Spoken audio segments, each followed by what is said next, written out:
Giving a new meaning to the word extreme, this beast of a machine hasn't met a terrain in northern Canada that it can't tackle. It's the world's only actual all-terrain vehicle. Land, snow, water, everything but fly. Threatening a major highway below, there's only one machine that dares to climb the avalanche-prone mountains of Washington's Snoqualmie Pass. For years, we've highly depended on the snowcat to get to this location. Oh, that's big. Protecting an airport runway from the relentless beating of the Scandinavian winter is an ice machine designed to handle anything Mother Nature can throw at it. When you love big machines, it's probably one of the top 3 in the world.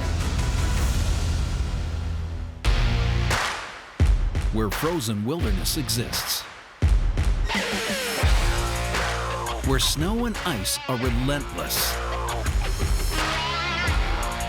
And where exposure to the elements is a matter of life and death. Human survival depends on extreme ice machines.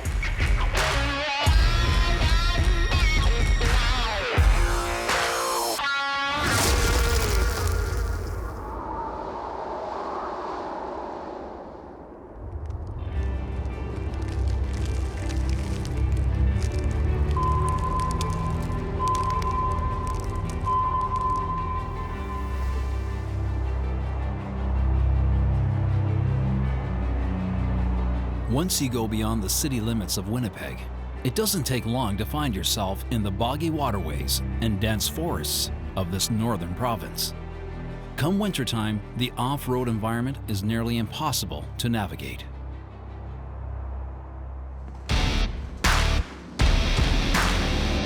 But impossible terrain is exactly what this extreme ice machine was built to conquer. Behold, the Sherp. A Russian-designed super vehicle that is virtually unstoppable. It's designed to churn through anything, from marshy swamps, to deep snow, to frozen tundra. Any terrain, it's the world's only actual all-terrain vehicle. Land, snow, water, everything but fly. Some ice machines are made to manage wintry conditions, while others take the front line on search and rescue. But for Sherp specialist Justin Dunn, this ice machine was built for another purpose. Oh, it's the best fun you'll ever have.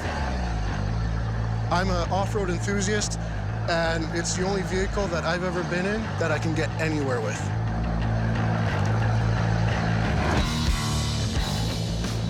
Built to tackle the harsh weather and terrain of Russia, the Sherp is designed to overcome any obstacle on its path, including the icy conditions of work and play in a northern winter. It's a winter vehicle because I can go on that ice without breaking through. It's actually pretty thin ice. Because it's such lightweight, such low pressure, I can make a bigger footprint, less chance of breaking through. The tires are ultra low pressure. They are actually your suspension. I can spin around on this ice, and you're not gonna get thrown, where on a normal vehicle, you're gonna do a drift, and your tires are gonna catch and throw you.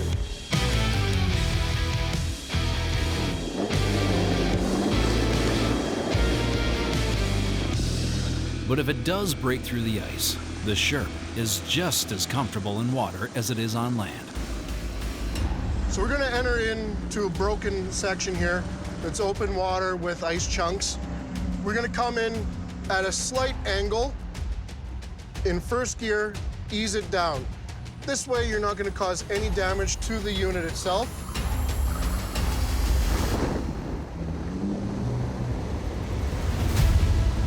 As you see, we just broke through the ice. Simple as that. When you're coming through the ice like this, it's good to be in second gear. It's fully submersible, amphibious vehicle. Land, water, snow, it doesn't matter. you're gonna go through it.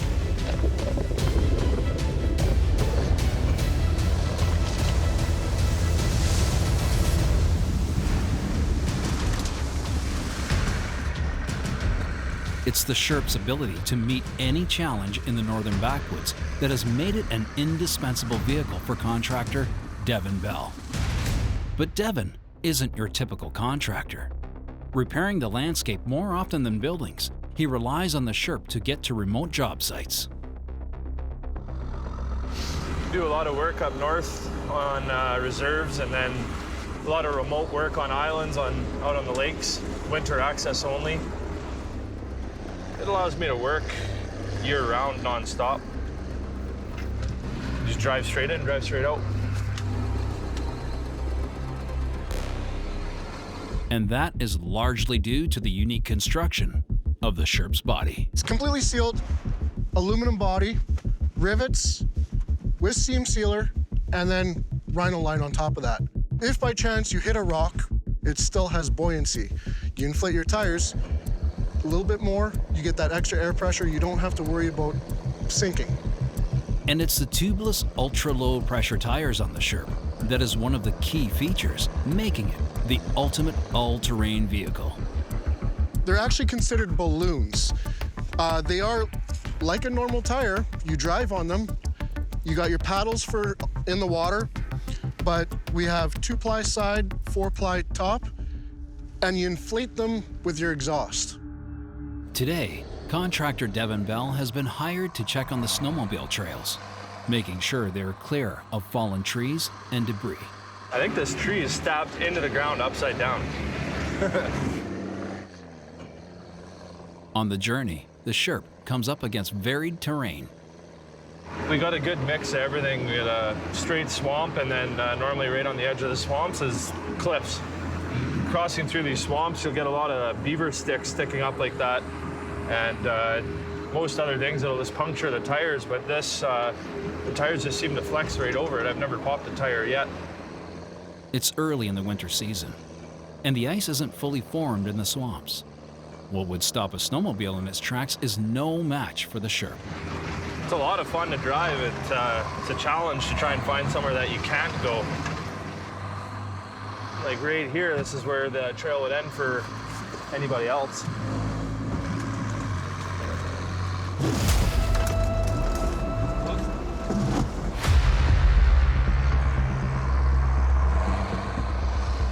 The Sherp is an all-terrain vehicle that is built to overcome any obstacle it faces.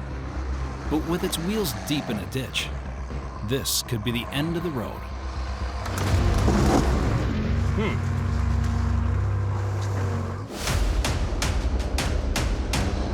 The Sherp is a Russian-built, all-terrain vehicle, designed to tackle any obstacle in its path. Like right here, this is where the trail would end for anybody else. Contractor Devin Bell is on his way to clear out a snowmobile trail of fallen debris. When his journey hits a hurdle he might not be able to overcome.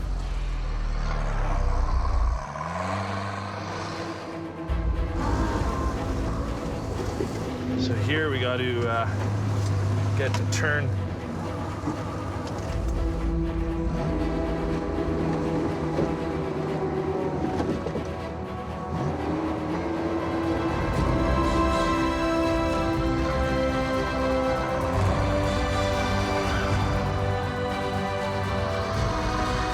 The ditch proves no match for the Sherp.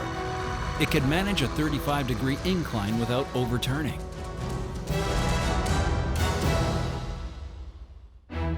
What the Sherp can easily overcome is often impossible for other machines in these backwoods. Done a few recovery missions with this machine as well. People that have gone through the ice on snowmobiles, and we stuff it right in the back door and bring it home. It's a simple design that has proved durable. But if there are problems, it's easy to fix the machine out in the backwoods. A small engine powers the Sherp in an effort to keep it lightweight and buoyant in the water. So here we have our power plant. It's a 4-cylinder turbo diesel engine. You're gonna find these engines in forklifts, equipment like that. The Sherp is able to travel 25 miles per hour on land and 4 miles an hour through water. It produces 44 horsepower and is more than enough to power these machines, get those big tires through anything. The engine is engaged by a clutch control steering and braking system. So everything is very simple, convenient, easy access. So right here we have our clutch and we have our accelerator pedal. We don't have a brake pedal. We have brake controls. So if I'm just gonna pull on this a little bit, I'm just gonna activate the clutch for a nice, easy turn in the steering mechanism. If I pull it all the way, now I'm activating the brake for a hard skid turn. No differential, just pure steering unit. To accelerate the Sherp, the engine turns a drive shaft that powers the steering unit. The power from the steering unit goes to a central chain, which in turn engages 4 additional independent chains that turn each individual axle. This way, if one of the chains break while out in the wilderness, there will still be 3 chains engaging the tires to power the vehicle.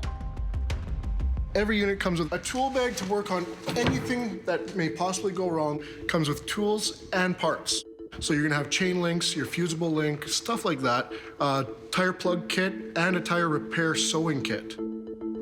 Pretty well anything that happens in this machine you can fix out in the field. I snapped an output shaft off the tranny. It was pretty easy to change. Aside from picking the tranny or the engine out, you can do everything by hand. It's very, very easy to work on. It's the Sherp's ability to go almost anywhere that's made it an invaluable tool for industries in the north. Our customers are power companies, mining companies, and oil companies.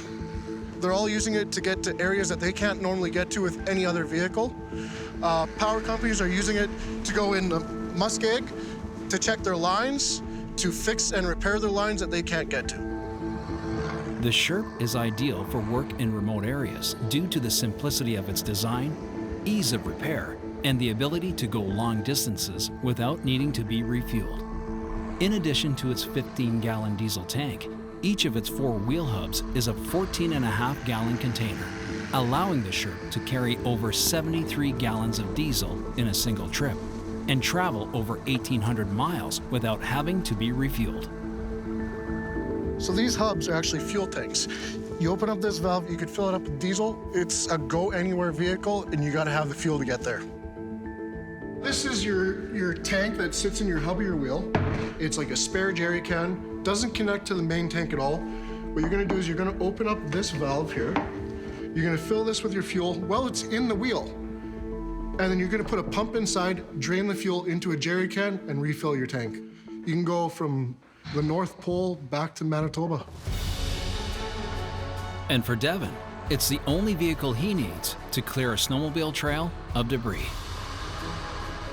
It's great. You stay warm and dry when you're traveling. You're not out in a quad getting stuck in the mud, and by the time you get there, it's halfway through the day already and you're soaking wet, freezing.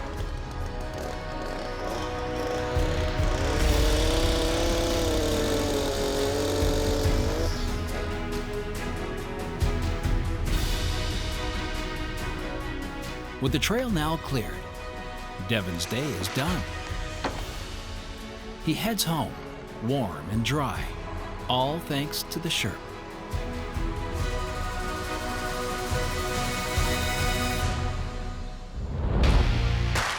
When it comes to avalanche activity in the mountains of Snoqualmie Pass, the question isn't if it's going to happen, but when. And first in line to protect the busy highway below is an ice machine that refuses to be bullied.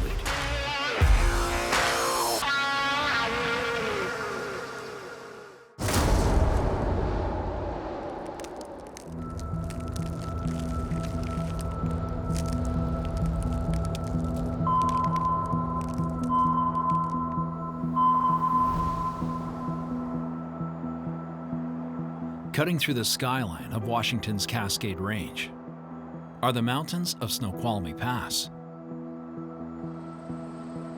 gateway to Interstate 90, or I-90, one of the busiest highways in the country. Heavy snowfall and low elevation often invite avalanche activity, threatening those who travel through the pass every day. Standing guard is the Washington State Department of Transportation's Avalanche Management Team. Slab.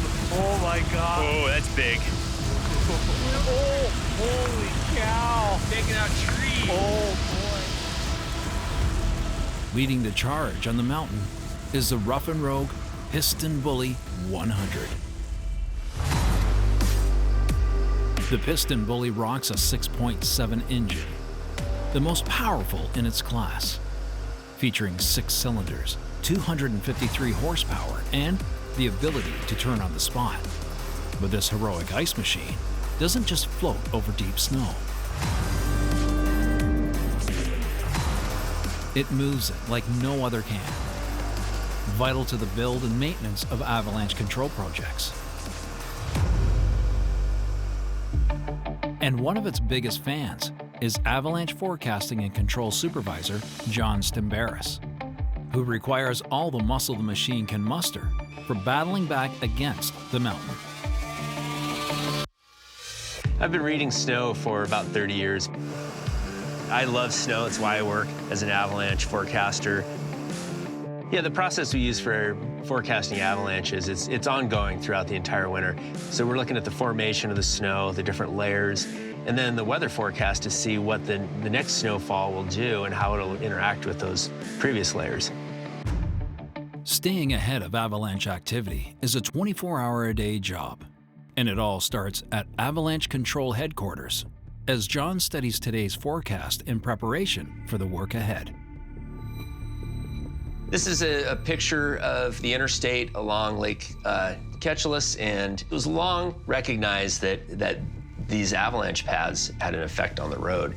Snoqualmie Pass hosts much colder temperatures than the cities beneath it, and experiences heavy precipitation, a calling card for avalanche activity. When an avalanche is inevitable, but Mother Nature is hiding her hand, John calls her bluff.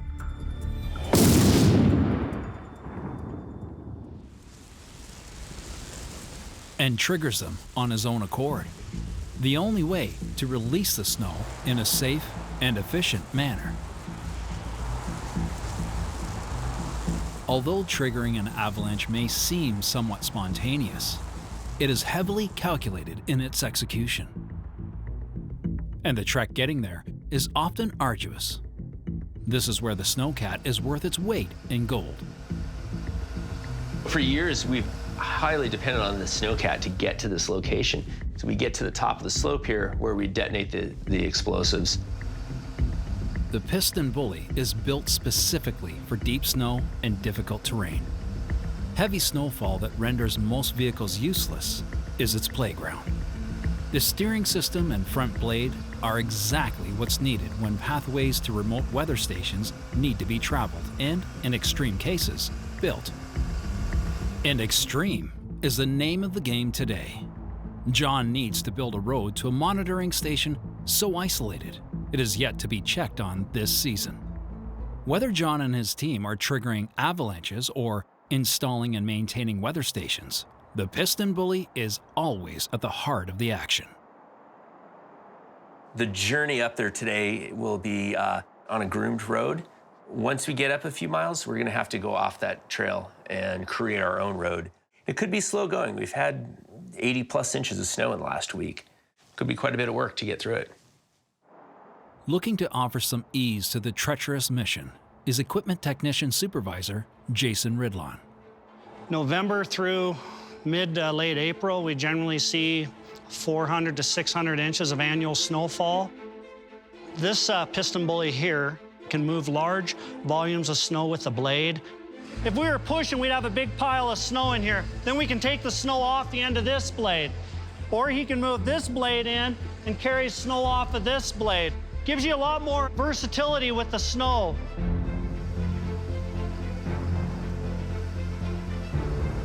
You can come down almost next to vertical slopes. You can go up almost next to vertical slopes. You can go side hill. Because of the wide track stance, it allows that machine to tip on an extreme angles on both ways.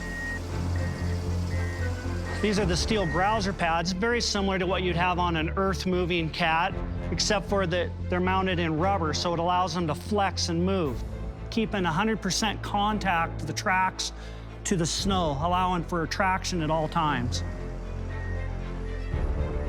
It's got engine coolant running through the wiper blade system right here on the glass. The wiper blades will not freeze up.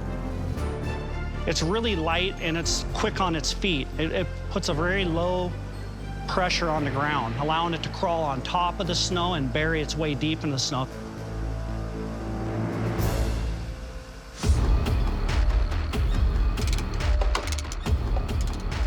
John loads up the snowcat, securing it on the bed before hitting the road.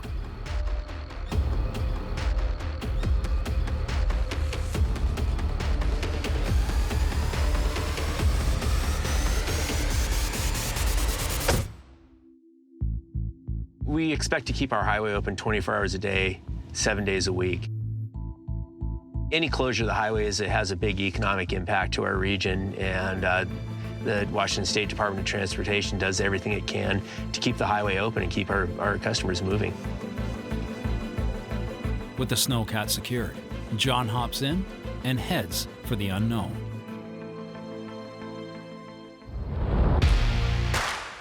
But heading for the hills is just the beginning. What happens next can only be determined by studying the snow. This particular location was our most active avalanche path.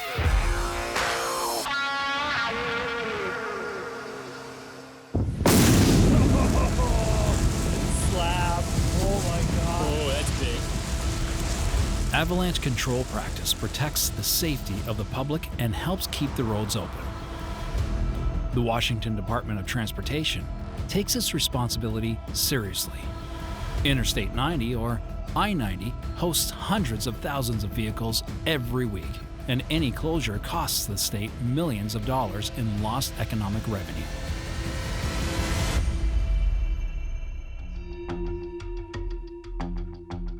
Today, Avalanche Control Supervisor John Stambaris needs to access a remote weather station, and he's called on the Piston Bully to get him there. We're on a groomed forest road, and just in about half a mile, we'll diverge off the road and start building our own road. The first leg of the trip will be easy, following a well-traveled snowmobile path overlooking Route I-90. But the higher John goes, the deeper the snow becomes, and at some point, the path will end, requiring a new one to be made. This snowcat in particular that we have, this Piston Bully, is very good at removing snow. We've had 80+ inches of snow in the last week, which we're about to see here. As John approaches the end of the road, we'll see what this ice machine is really made of. Okay, this is where we head off onto the untouched snow. It's going to be pretty interesting.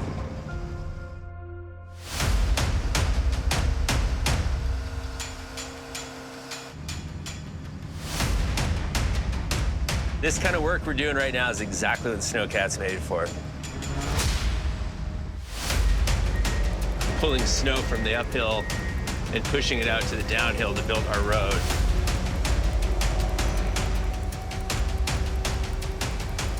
The power and climbing ability of the cat is really important.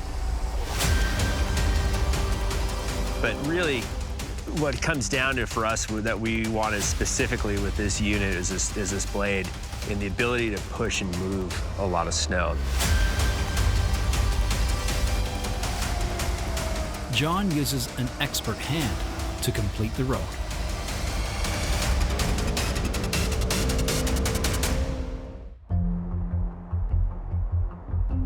And now that the Piston Bully has done its job, John can do his. Well, we're here at the weather station site. This is pretty critical to our avalanche forecasting program. And right now I'm just taking a look, like, is everything intact? does a tree come down, or are there drifts of snow that might be interfering with the snow measurements? This particular location was our most active avalanche path along I-90. The biggest thing we're looking for with avalanche conditions are disparities between layers. Really just getting an idea of what has happened. Looking back in time over the last week or so, the snowfall, this layer right here, you see, larger grained, it's been rained on, and we've accumulated this much snow since then. For us to do avalanche control in a location like this without a snowcat would mean hiking up here on our skis, carrying explosives. For a full mission up here, that would literally mean carrying hundreds of pounds of explosives. With the snowcat, we can move the crews, we can move our supplies, and we can get up here and much faster. Today we drove up here, we built a road, so we made access to a site. That's really important.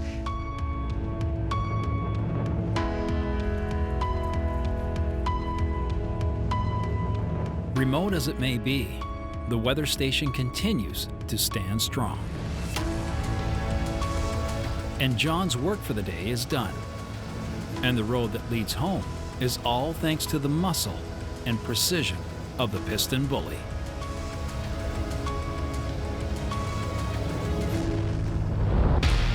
Keeping the busiest airport in Norway operational is a world-class piece of equipment that moves snow faster than it can fall. We wouldn't be able to keep the runway open and the airport open for travelers.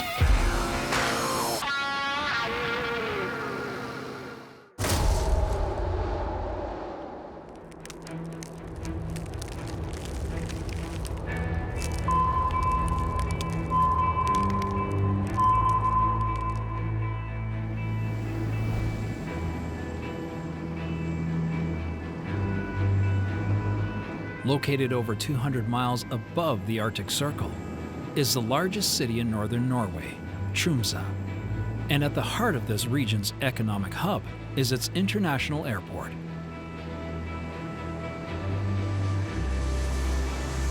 The busiest gateway in northern Scandinavia, this airport sees well over 2 million passengers come through its doors each year.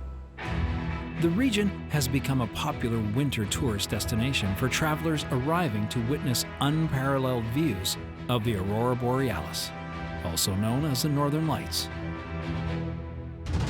But in a city this far north, there's an ever-present danger to the aircraft needing to land at Tromsø: snow. And this part of the world gets a lot of it. Up to 6 inches of snow an hour can fall, and often 20 inches in a day that accumulate around the airport. To tackle the mounting snow head-on, there's only one machine big enough, powerful enough, and durable enough to get the job done quickly so the planes can land: the TV-2000. A self-propelled snowblower designed specifically for heavy-duty clearance at airports. Equipped with 2 diesel engines, one to drive the vehicle and the other to operate the snowblower. It can clear up to 12,500 tons of snow per hour.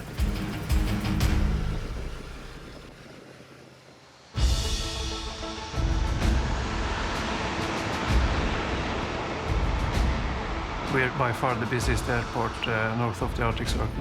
As the operations manager at Tromsø Airport, Per Erik oversees the snow clearance as one of his many responsibilities. In an airport this size, it's a constant battle. Our challenge as running an airport in the Arctic is that we have a coastal Arctic climate, and that means that our temperature is very often between just above and just below 0 degrees Celsius. And that means that we have very often weather changes, and that gives us a lot of snow, and the snow is very often wet, and that means it is heavy. We have to have big, and we have to have strong, and we have to have reliable machines. And the TV-2000 is the heart of the operation. If we haven't had that kind of machinery, we wouldn't be able to keep the runway open and the airport open for travelers. With temperatures that often hover just above and below the freezing mark, the TV2000 is built specifically to handle the large, heavy snowfalls quickly, due primarily to its size and power. For TV2000 operator Jim Larson, the job of moving the snow begins right at the base of this extreme ice machine. This auger is a hard metal steel. We need to have it because we use so much sand on the runway. And the sand tears down, so it has to be a good metal. The purpose of it is to feed the snow into the impeller. You see the impeller there with the big blades inside? 1, 2, 3, 4, 5, 6 impellers throwing the snow, going around from the big engine. The auger, it's driven by 2 hydraulics engines, one here and one on this side. So it's a powerful thing that moves really fast to feed in snow.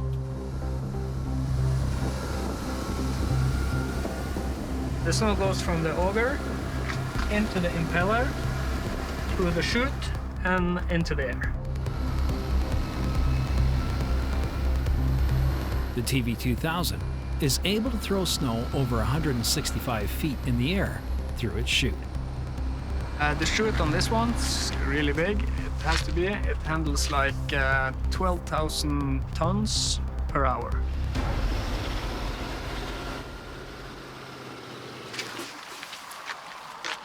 This is the control system to get to the engine room.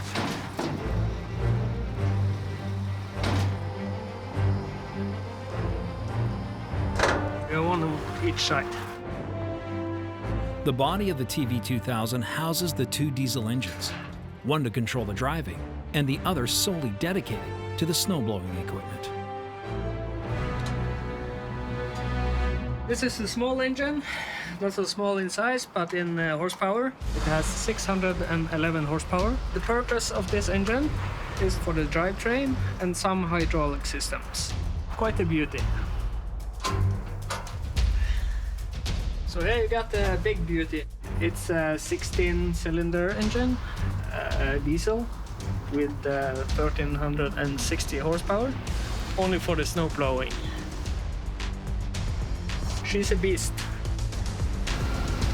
In fact, it's the combined might of these 2 engines that give the TV2000 snowblower its name. Added together, they combine for nearly 2,000 horsepower.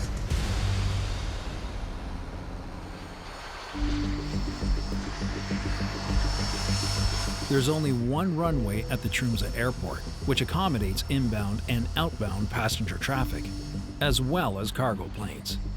Delays or mistakes are not an option. I feel the pressure when the planes are in the sky, in holding, waiting for us. We have to deliver. Jim has been called in. There's a snowstorm approaching the airport. He has to ready the TV2000 to meet the downfall head-on. We got like from 25 to 30 minutes to do the job.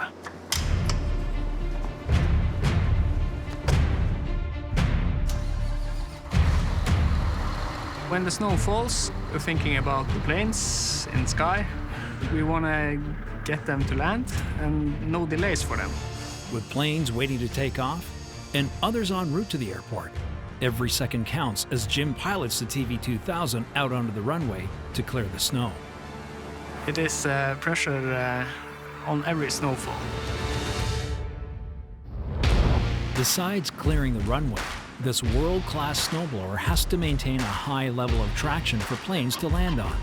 Otherwise, the busiest airport in the country could be immobilized. We have very strict regulation. Running an airport isn't like clearing a public road.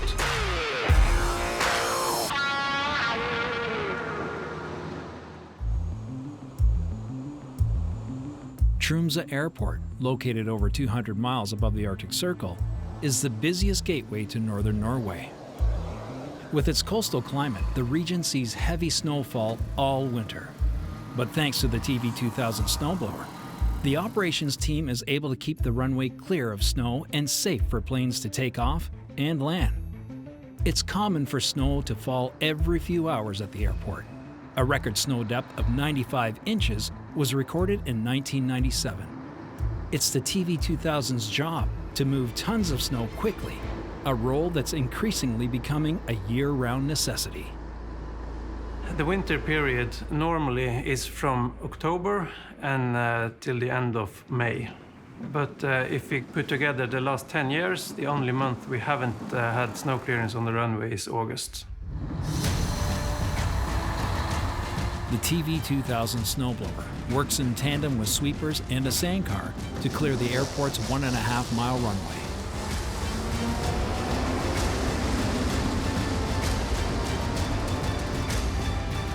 The sweepers push the snow to the side of the landing strip. The sand car ensures that the runway has appropriate traction, and the TV2000 comes up behind and removes all the snow from the area. With Jim in line behind the clearing crew, his cab has been hydraulically dropped to its lower position in order to maximize the auger's contact with the ground. You can lift the cockpit and lower it. When we are snowplowing, the cockpit is all the way down to the ground. It's a function that makes the cockpit follow the terrain to get the most efficient snow clearing. On each side of the cockpit, we have running wheels that helps the load of the cockpit. We also have a rubber blade that lies completely down on the surface to get the snow to enter into the auger, impeller and chute. This is also equipped with 4-wheel steering. The chassis of the TV2000 snowblower has 2 axles which are hydrostatically driven and allow 4-wheel steering and 4-wheel drive. The 4-wheel steering enables multiple driving options, including traditional 2-wheel steering, synchronized 4-wheel steering for turning tight corners, and crab steering to move in a diagonal motion across the runway.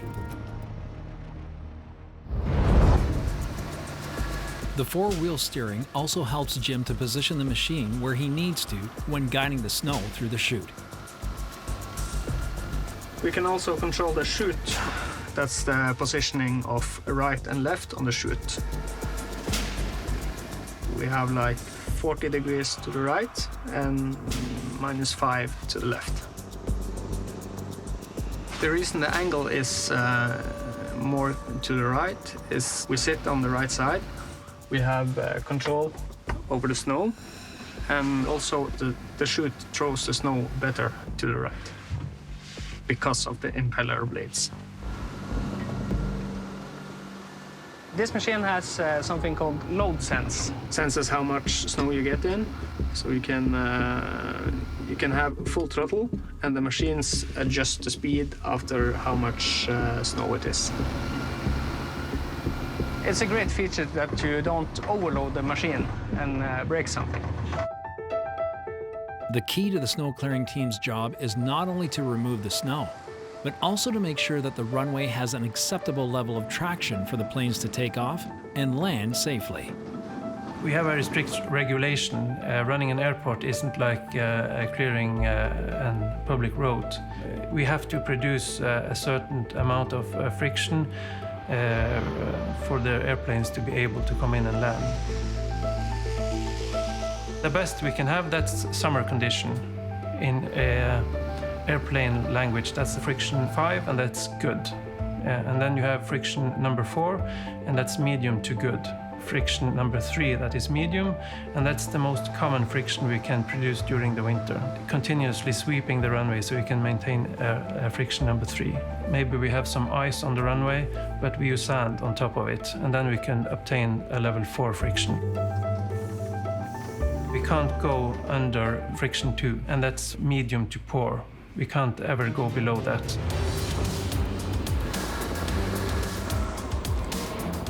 If we didn't have the TV2000, we wouldn't be able to obtain the friction that we need for the planes to land.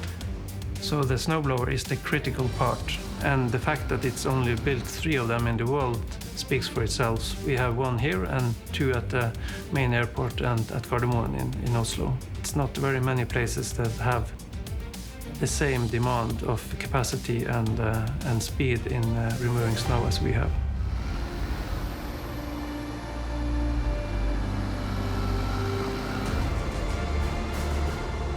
What was once a daunting load of snow to clear at Tromsø Airport has become effortless work for the TV2000. The blower is extremely important. We couldn't have done it without it, no doubt. When you love big machines, it's probably one of the top 3 in the world, I think. When we first saw the TV2000, when it arrived in Tromsø, we immediately saw that you belongs here. The TV2000 has cleared the runway, making it safe for planes to take off and land again at Tromsø Airport, proving that it is an extreme ice machine without equal.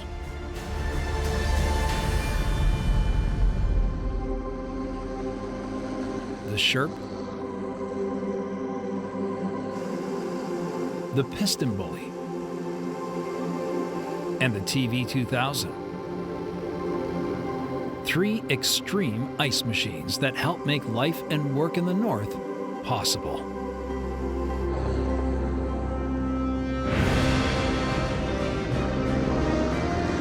Oh, it's the best fun you'll ever have. Land, water, snow, it doesn't matter. You're gonna go through it. Crossing through these swamps, you'll get a lot of beaver sticks sticking up like that. The tires just seem to flex right over it. I've never popped a tire yet. It's a lot of fun to drive. It's a challenge to try and find somewhere that you can't go.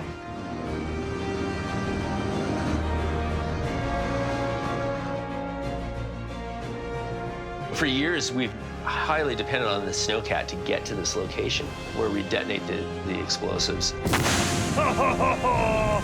Because of the wide track stance, it allows that machine to tip on an extreme angles on both ways. It's really light and it's quick on its feet. It puts a very low pressure on the ground, allowing it to crawl on top of the snow and bury its way deep in the snow. With the snowcat, we can move crews, we can move our supplies, and we can get up here and much faster. When we first saw the TV2000, when it arrived in Tromsø, we immediately saw that you belongs here. If we didn't have the TV2000, we wouldn't be able to obtain the friction that we need for the planes to land. So the snowblower is the critical part. When you love big machines, it's probably one of the top 3 in the world, I think.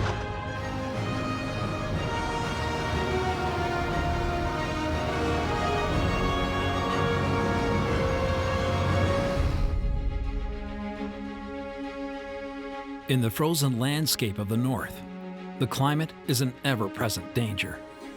Whether it's floating over icy waters, pierced by hidden cracks, scaling mountains to battle back against nature, or clearing a path through frozen runways, human survival has come to depend on these extreme ice machines.